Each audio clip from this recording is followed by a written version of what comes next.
당신 집안에 흐르는 업보의 징조, 이럴 때 조심하세요. 부처님 말씀. 이 세상에 태어난 모든 존재는 보이지 않는 인연의 실로 연결되어 있나니 내가 쌓은 업은 내 한 몸으로 끝나지 않고 자식에게 또 그 자식의 자식에게 조용히 이어져 흐를 때가 많습니다. 집안의 업보란 마치 강물처럼 흘러가며 누구의 잘못을 탓하기보다 먼저 바라보고 알아차려야 할 진실입니다. 만약 당신의 가정 안에서 이유를 알 수 없는 다툼과 슬픔이 되풀이되고 질병이나 재난이 대물림되듯 찾아온다면 그것은 업의 징조일 수 있습니다. 업은 눈에 보이지 않으나 당신의 마음과 삶의 자리에 확실히 자취를 남깁니다. 어찌 보면 조상으로부터 물려받은 복덕만큼이나 그들이 남긴 업장도 함께 흘러들어올 수 있음을 깨달아야 합니다. 지금부터 전하는 이야기는 당신이 집안에 깃든 업보를 알아차리고 다시금 복을 부르는 길로 나아가기 위한 조용한 등불이 될 것입니다. 두려워하지 말고 귀 기울여 들어보십시오. 당신의 업을 끊고 새로운 삶의 문을 여는 지혜를 함께 찾아갈 것입니다. 일부 업보는 어떻게 집안에 흐르는가? 사람은 태어날 때 빈손으로 오지만 그 빈손에 담긴 보이지 않는 짐이 있습니다. 그것이 바로 업입니다. 업은 한 사람의 생각과 말, 행동이 남긴 흔적에서 비롯되며 그 사람의 삶뿐 아니라 그의 가족과 자손에게도 고스란히 흘러들어갑니다. 업은 물려주지 않아도 저절로 전해지는 힘을 가졌습니다. 마치 바람이 씨앗을 옮기듯 마음의 어두움과 고통도 다음 세대로 이어질 수 있습니다. 조상 대대로 반복된 원망과 미움, 탐욕과 분노의 씨앗은 이후에 태어난 이들에게도 설명할 수 없는 괴로움으로 스며듭니다. 때로는 부모의 억울함이 자식의 마음에 그림자를 드리우고 때로는 조상이 남긴 미완의 원한이 가정의 평화를 깨뜨리는 불안한 기운으로 피어납니다. 이처럼 업보는 개인의 문제가 아닌 집안 전체의 문제로 이어집니다. 누군가는 이렇게 말합니다. 왜 내가 지은 죄가 아닌데 이 고통을 받아야 하느냐고. 그러나 업의 세계는 내가 원하든 원치 않든 연결된 인연을 따라 흘러갑니다. 조상에게서 흘러든 업이 마치 피처럼 공기처럼 우리 안에 스며드는 이유입니다. 그렇다고 절망할 것은 없습니다. 업은 만들어진 것이기에 알아차리고 돌이키면 언제든 새로운 길을 낼 수 있습니다. 조상으로부터 내려온 업을 마음으로 껴안고 어디서부터 잘못되었는지를 살펴보면 그 고리를 끊을 수 있는 지혜도 함께 깃듭니다. 먼저 나에게 어떤 업이 전해졌는지 조용히 관찰해 보십시오. 되풀이되는 불행의 무늬를 바라보며 그 안에 담긴 메시지를 마음으로 들어야 합니다. 왜 이토록 가정에 다툼이 많았는지, 왜 같은 병이 대를 이어 찾아왔는지, 왜 하는 일마다 벽에 부딪히는지, 그 모든 반복의 바탕에는 알아차리지 못한 업의 씨앗이 깊게 자리하고 있을 수 있습니다. 당신의 조상들도 어쩌면 그 업을 풀지 못한 채 생을 마감했을 것입니다. 그러나 당신이 그 고리를 알아차리고 멈추겠다고 다짐한다면 그 순간부터 업의 사슬은 조용히 흔들리기 시작합니다.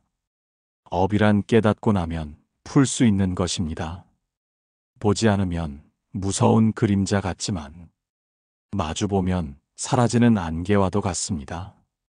이제 마음의 등불을 켜십시오. 집안에 흐르는 업보의 기운을 숨지 않고 바라볼 때 당신은 이미 첫걸음을 뗀 것입니다. 2부 조상과 부모의 업보가 내 삶에 미치는 영향. 우리는 종종 묻습니다. 왜 내 삶이 이토록 무겁고 힘겨운가? 왜 아무리 애써도 풀리지 않는 매듭이 존재하는가? 그 답은 조상과 부모가 남긴 업보의 그림자 속에 숨겨져 있을 수 있습니다. 조상은 피를 나눈 부모의 부모이며 그 부모는 나의 생명을 이은 가장 가까운 스승이자 업의 전달자이기도 합니다. 부모가 품었던 한과 미움, 풀지 못한 원망과 후회, 그 모든 마음의 찌꺼기가 자식에게 흘러들어 또 다른 업의 씨앗이 됩니다. 부모가 경험한 가난이나 질병, 억울함이나 외로움이 자식에게 이상한 모양으로 되살아나 같은 시련을 반복하게 만드는 것입니다. 어쩌면 당신이 설명할 수 없는 외로움을 느낄 때 그것은 부모가 겪었던 고독의 잔재일 수 있습니다.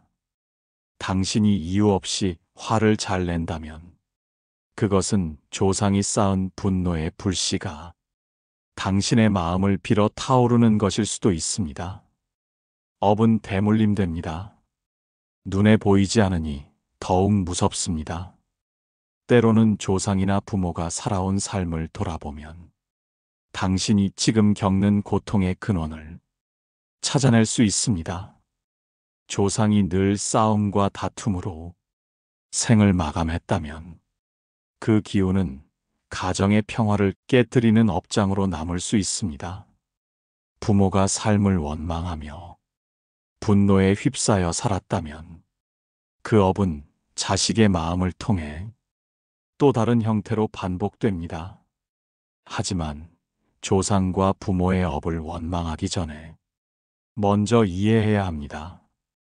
그들도 인간으로서 알지 못해 미처 풀지 못한 고통을 안고 살았을 뿐이라는 것을, 그들의 상처를 내 마음으로 헤아려 줄 때 비로소 업의 사슬은 약해집니다. 그대는 이어받은 업을 더 이상 무겁게 짊어지지 않아도 됩니다. 조상과 부모의 아픔을 당신의 연민으로 감싸 안을 때 그 업장은 천천히 녹아내립니다. 내가 풀지 못하면 내 자식도 같은 고통을 겪을 수 있다는 사실을 기억하십시오. 업은 깨닫는 자를 통해 비로소 멈춥니다. 지금 당신이 업을 마주하고 조상의 삶을 돌아보고 부모의 마음을 살피는 순간 이미 업의 굴레를 벗어날 길을 찾고 있는 것입니다. 어떤 부모도 자식에게 고통을 주고 싶지는 않았을 것입니다. 조상도 마찬가지입니다. 다만 그들도 그 업의 무게를 몰라서 풀지 못했을 뿐입니다. 이제 당신이 그 업의 매듭을 바라보고 풀어줄 차례입니다. 당신이 하는 이 작은 깨달음이 앞으로 이어질 많은 생명에게 복이 될 것입니다. 조상과 부모의 업을 원망이 아니라 이해와 연민으로 바라보십시오. 그때 비로소 당신의 삶은 새로운 길로 조용히 나아갈 수 있을 것입니다. 3부 업보의 징조는 이렇게 드러난다. 업보는 결코 한순간에 드러나지 않습니다. 마치 숨겨진 뿌리처럼 서서히 자라나 삶의 구석구석에 흔적을 남깁니다. 당신이 살아가는 동안 반복해서 찾아오는 불행, 설명할 수 없는 사건이나 질병, 끝없는 다툼과 이별, 이 모든 것이 업보의 징조일 수 있습니다. 집안이 대대로 병으로 시달리고 있다면 그 병의 기운은 조상에게서부터 내려온 업장이 아직 씻기지 않았다는 신호일 수 있습니다. 가정에 이유 없는 갈등과 분노가 끊임없이 일어난다면 그것 또한 업의 그림자가 머물러 있다는 뜻일 수 있습니다. 돈이 들어와도 곧 흘러나가 버리고 재물이 머물지 않는 집이라면 그 안에 탐욕과 집착의 업이 아직 다하지 않았다는 징조일 수 있습니다. 또 어떤 집은 항상 사고나 재난을 불러옵니다. 불길한 사건이 이어지는 것은 집안의 업이 경고를 보내는 것과도 같습니다. 업은 말로 표현되지 않아도 우리 삶의 무늬에 분명히 새겨져 있습니다. 당신이 겪는 고통이 이상하리만큼 반복되고 있다면 거기에는 반드시 깊은 원인이 숨어 있습니다. 조상 대대로 이어져 온 한이나 원망, 누군가에게 주었던 상처, 용서받지 못한 마음들이 다시 업의 형태로 후손의 삶에 흔적을 남깁니다. 업보의 징조를 알아차리는 것은 두려움이 아니라 새로운 눈을 뜨는 일입니다. 내 삶에 되풀이되는 불행을 그저 운명이라고만 여기지 말고 어디서부터 잘못되었는지 조용히 살펴야 합니다. 업보는 깨닫는 순간부터 약해집니다. 숨기지 말고 외면하지 말고 직면할 때 비로소 업의 고리가 풀리기 시작합니다. 혹시라도 당신의 집안에 이유 없는 병과 사고, 반복되는 불행이 머문다면 그것이 바로 업을 알아차리라는 신호입니다. 조상과 부모가 전하지 못한, 미완의 기도 풀지 못한 한이 당신에게 경고를 보내는 것일지도 모릅니다. 이제부터라도 그 징조를 외면하지 말고 마음의 눈을 떠서 차분히 받아들여야 합니다. 그것이 당신이 업을 끊고 새로운 복을 부르는 첫 번째 지혜입니다. 업보의 징조는 우리에게 깨달음을 주기 위해 다시 찾아오는 손님과도 같습니다. 그 손님을 맞이하듯 마음으로 살펴보고 등불을 켜듯 조용히 바라보십시오. 거기서부터 당신의 집안에 흐르는 업보는 서서히 제 모습을 드러낼 것이며 당신이 그 업을 치유할 수 있는 길 또한 함께 보일 것입니다. 4부, 업보가 드러날 때 조심해야 할 것들. 업보의 징조를 알아차렸다면 그 순간부터 더욱 마음을 가다듬어야 합니다. 업이 드러나는 시기는 마치 시험을 받는 시기와도 같아서 조금만 방심해도 또 다른 업의 고리를 만들 수 있기 때문입니다. 업이 드러날 때 사람의 마음에는 두려움과 분노가 쉽게 일어납니다. 왜 나에게 이런 고통이 찾아왔는지, 누구를 탓해야 할지, 억울함이 치밀어 오를 수도 있습니다. 그러나 바로 그 순간 조심해야 합니다. 분노는 또 다른 업의 씨앗입니다. 원망은 새로운 고통의 뿌리입니다. 업이 드러났을 때 거기에 휘말리지 않도록 조용히 내 마음을 살펴야 합니다. 가정 안에서 반복되는 다툼이 일어나거나 갑작스러운 질병과 재난이 찾아올 때 감정에 휩쓸리면 또다시 업의 수레바퀴를 돌리는 결과가 됩니다. 부처님께서는 말씀하셨습니다. 업은 깨달음으로만 멈출 수 있다고. 알아차림이 없으면 그 업은 또 다른 형태로 피어 후손에게도 이어진다고 하셨습니다. 그러니 업이 드러나는 순간을 오히려 수행의 기회로 삼으십시오. 분노가 올라올 때 숨을 고르고 내 마음을 바라보는 연습을 하십시오. 억울함이 치밀어 오를 때 그 억울함조차 나를 성장시키는 스승임을 기억하십시오. 업의 시련은 당신이 성숙할 수 있는 문을 열어줍니다. 업보가 드러날 때 집안에서 서로를 원망하지 말고 함께 기도하고 함께 이해하며 서로를 위로하십시오. 미움이 아니라 연민으로 바라보는 마음이 업을 소멸시키는 불이 됩니다. 가장 조심해야 할 것은 감정의 폭발입니다. 특히 가족 사이에 쌓인 미움은 작은 틈만 생겨도 쉽게 터져나와 더 큰 업장을 만들 수 있습니다. 그러므로 업이 드러날 때일수록 말을 아끼고 행동을 조심하며 마음을 차분히 가라앉히는 것이 무엇보다 중요합니다. 업은 참회와 자비로서만 끊을 수 있습니다. 조상과 부모의 업이 당신에게 왔다 해도 그것을 받아들이고 감사한 마음으로 돌려보낼 수 있다면 이미 그 업은 더 이상 당신을 묶을 수 없습니다. 당신이 마음을 깨끗이 하고 업을 끊겠다는 의지를 세우면 그 순간부터 업의 힘은 약해지기 시작합니다. 지혜로운 사람은 업이 드러날 때일수록 더욱 자신의 마음을 살피고 주변을 살피며 더 큰 선을 행합니다. 그렇게 함으로써 당신은 조상의 업을 멈추고 새로운 복의 길을 여는 첫걸음을 내디딜 수 있습니다. 5부, 업보를 알아차리고 끊어내는 첫걸음. 사람은 누구나 자신이 짊어진 업을 피하고 싶어 합니다. 그러나 피한다고 해서 업이 사라지지 않습니다. 마주해야만 비로소 풀 수 있는 것입니다. 업을 알아차린다는 것은 그동안 외면해온 고통의 근원을 정직하게 바라보는 용기입니다. 되풀이되는 불행의 문의를 남의 탓으로만 돌리지 않고 내 마음과 내 삶의 자리를 조용히 들여다보는 순간 업의 실체가 서서히 드러나기 시작합니다.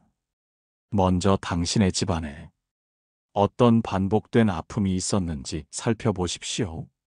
가난이 대물림되었다면 그 안에 담긴 욕심과 집착의 뿌리를 살피고, 질병이 이어졌다면 그 질병을 부르는 마음의 어두움을 살펴야 합니다. 화가 많았던 가정이라면 그 화가 어디서부터 비롯되었는지, 그 분노의 불씨를 누가 처음 피웠는지를 조용히 묻고 헤아려야 합니다. 이렇게 업의 근원을 바라보는 것, 그것이 업을 끊어내는 첫걸음입니다. 두 번째는 참회입니다.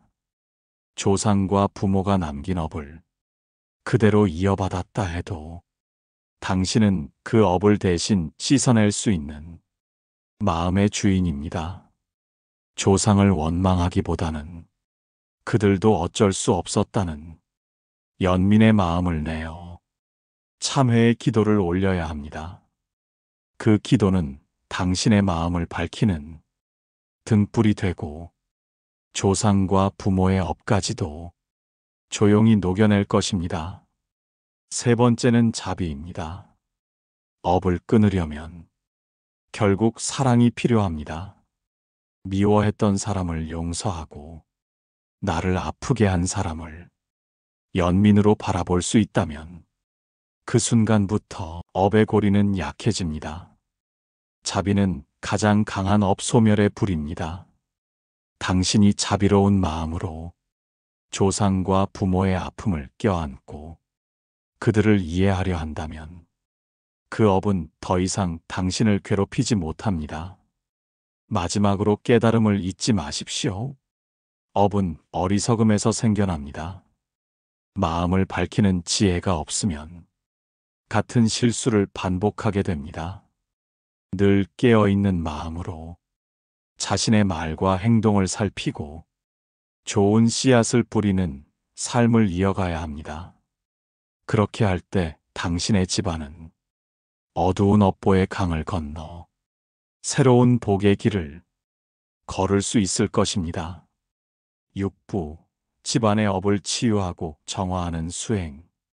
업은 깨닫고 나면 반드시 치유할 수 있습니다. 그 치유의 길은 결코 멀리 있지 않습니다. 가장 먼저 필요한 것은 기도입니다. 기도는 마음속에 맺힌 한과 고통을 하늘로 올려보내요. 풀어내는 통로가 됩니다.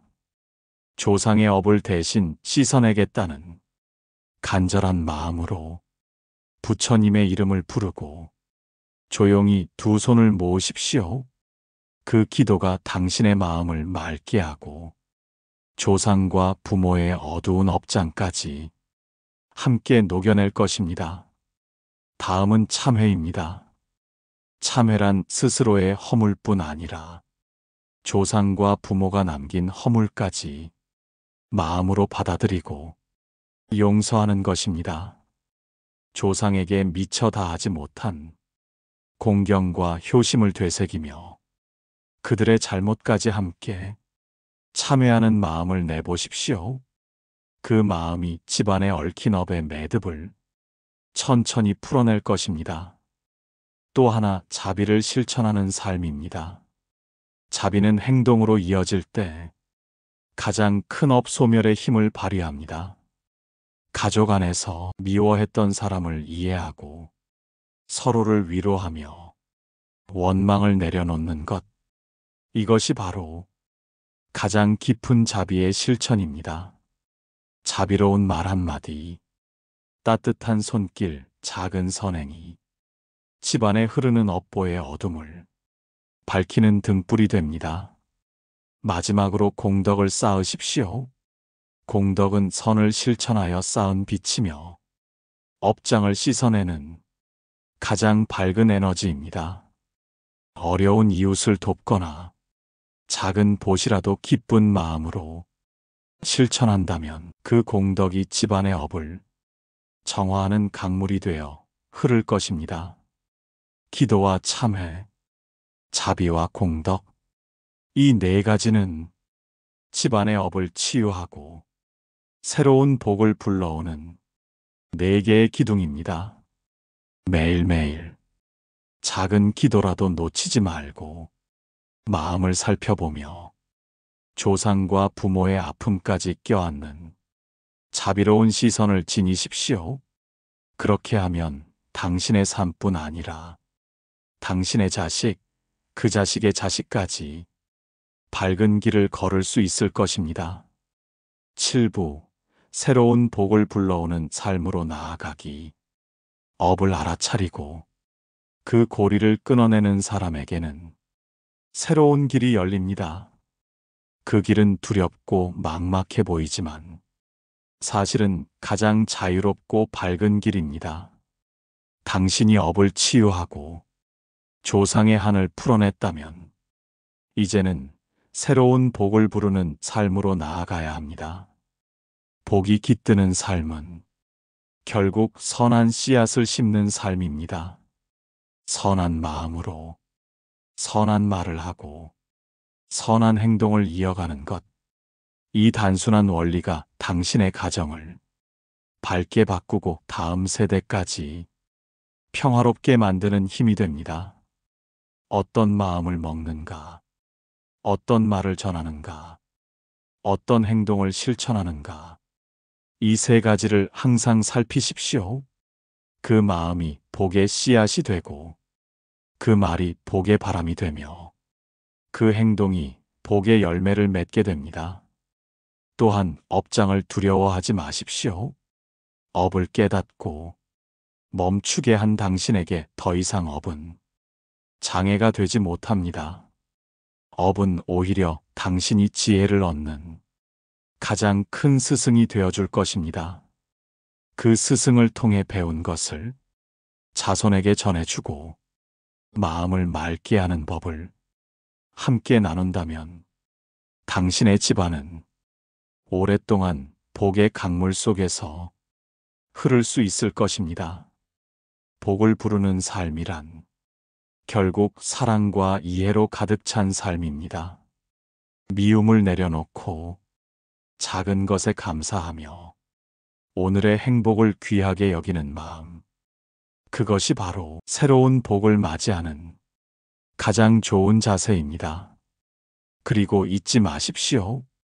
복은 멀리 있는 것이 아니라 지금 이 순간 당신의 깨달음 속에 이미 숨 쉬고 있다는 것을 마음을 밝히고 자비를 실천하며 조상과 부모의 고통을 이해하고 녹여낼 때 당신은 누구보다 강한 복의 주인이 됩니다. 이제 당신의 삶을 복의 길로 이끄는 발걸음을 멈추지 마십시오. 그리고 다음 세대에게 빛나는 길을 전해 주십시오. 그것이 당신이 살아온 삶이 가장 귀한 선물이 될 것입니다.